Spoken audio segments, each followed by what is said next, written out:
Baik pemirsa, Anda masih di spesial Damai Indonesiaku Isra Mi'raj pemirsa. Salah satu peristiwa besar dalam Isra Mi'raj adalah perintah solat yang diberikan oleh Allah kepada semua hambanya. Lalu bagaimana implementasi solat terhadap kehidupan kita saat ini? Kiai Haji Khalil Nafis insya Allah akan menyampaikan di segmen ini. Kami persilakan Kiai. Assalamualaikum warahmatullahi wabarakatuh.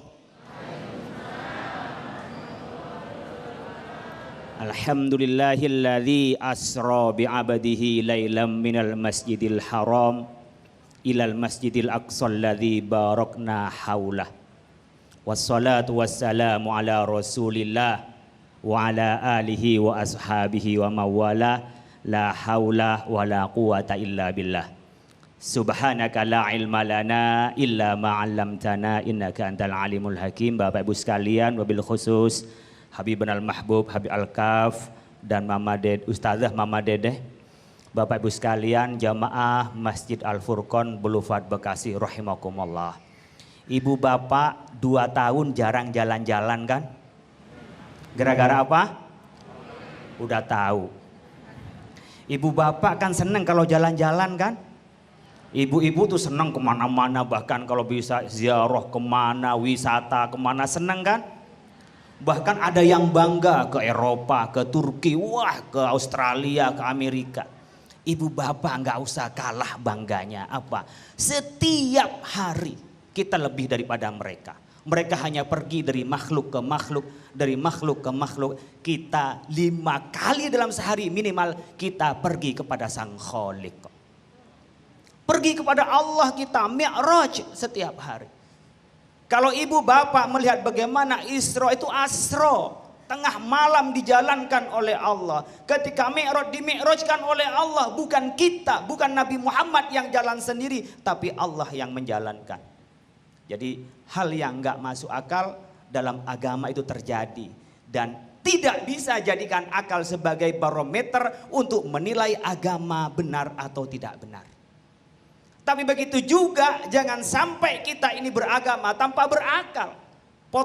Putusannya gimana? Akal digunakan untuk memahami agama, tapi kalau akal tidak sampai, serahkan itu, agama lebih besar daripada akal itu sendiri. Ibu bapak sekalian, bagaimana ketika Rasulullah itu mi'raj ke Sidratil Muntaha, ketemu dengan Nabi Adam di langit pertama, ketemu dengan Nabi Isa di langit kedua, ketemu dengan Nabi Idris di langit ketiga, di langit keempat ketemu dengan Nabi Yusuf, yang kelima di langit kelima ketemu dengan Nabi Harun, yang keenam ketemu dengan Nabi Musa, di langit yang ketujuh bertemu dengan Nabi Ibrahim. Dan menurut Ibnu Katsir, Rasulullah setelah pulangnya menerima sholat 5 waktu dari 50 yang didiskon itu, tapi pahalanya sama dengan 50 menjadi imam. Riwayat mengatakan sebelum mi'raj jadi imam, tapi Ibnu Katsir mengatakan setelah menerima kewajiban sholat menjadi imam dari para nabi.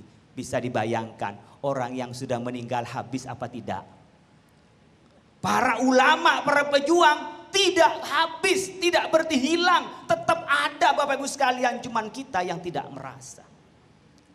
Begitu juga ketika kita meneruskan perjuangan para ulama, dari para tabi'in, dari para anbiya, sampai sekarang kita tetap dalam satu alur bahwa kita adalah tauhid kepada Allah Subhanahu wa taala, dan tauhid itu kita pelihara Bapak Ibu sekalian pada saat sholat.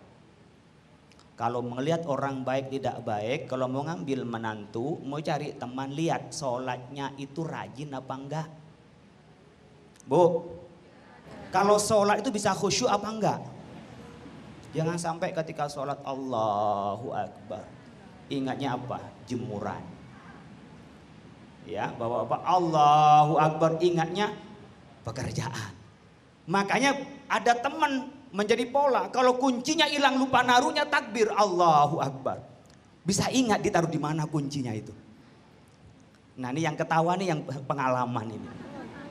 Ibu bapak sekalian, memelihara diri kita kepada Allah dengan sholat. Kita minimal sholat 5 waktu dalam sehari semalam, 17 rakaat itu minimal. Jadi kalau nanti yang paling pertama dihisab oleh Allah sholatnya, sekarang juga cari teman bagaimana bisa melihara diri yang baik adalah dari sholatnya. Tapi sholat yang benar. Ada seorang sahabat datang sholat.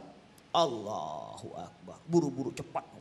Allahu Akbar, Allahu Akbar, Allahu Akbar. Cepat kayak orang olahraga. Apa kata Nabi? Sholli. Fa innaka lam tusolli. Sholat. Anda belum sholat. Sholat lagi. Allahu Akbar. Cepat banget. Kapan dia itu bisa zikir kepada Allah? Nggak nyambung, nggak mi'raj. Kita tuh misalnya sholat tuh mi'raj Bapak Ibu sekalian. Suruh sholli fa innaka lam tusolli. Sampai 3 kali. Apa dikatakan Rasulullah? Sallu kama ra'aitumuni usolli wa tatma'innu fi sholati. Kita di sholat seperti Rasulullah ada tumakninanya.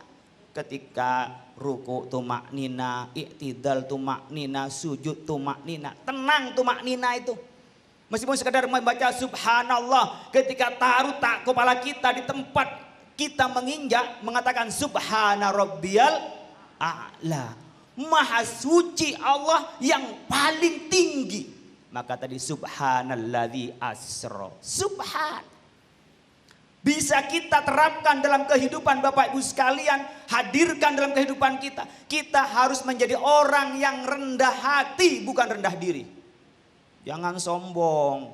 Saya kan sudah baik ke orang lain. Saya sudah temenin orang lain. Saya sholat rajin. Saya pasti masuk surga. Enggak juga. Jangan sombong. Begitu juga punya harta. Jangan sombong. Ingat saat sholat. Kepala kita ditaruh tempat kita menginjak. Tanda bahwa kita tidak boleh sombong. Yang boleh sombong hanya Allah. Hadirkan.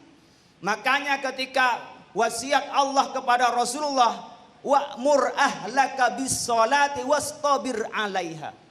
Perintahlah keluarga Anda dengan sholat. Dan sabarlah dengan sholat. Sabar itu artinya apa? Rela melaksanakan ketaatan. Dan rela dengan kita meninggalkan kemungkaran. Ini pada diem merasa rajin sholat atau enggak ini? Saya khawatir, iya saya sholat kok bolong-bolong ya gitu.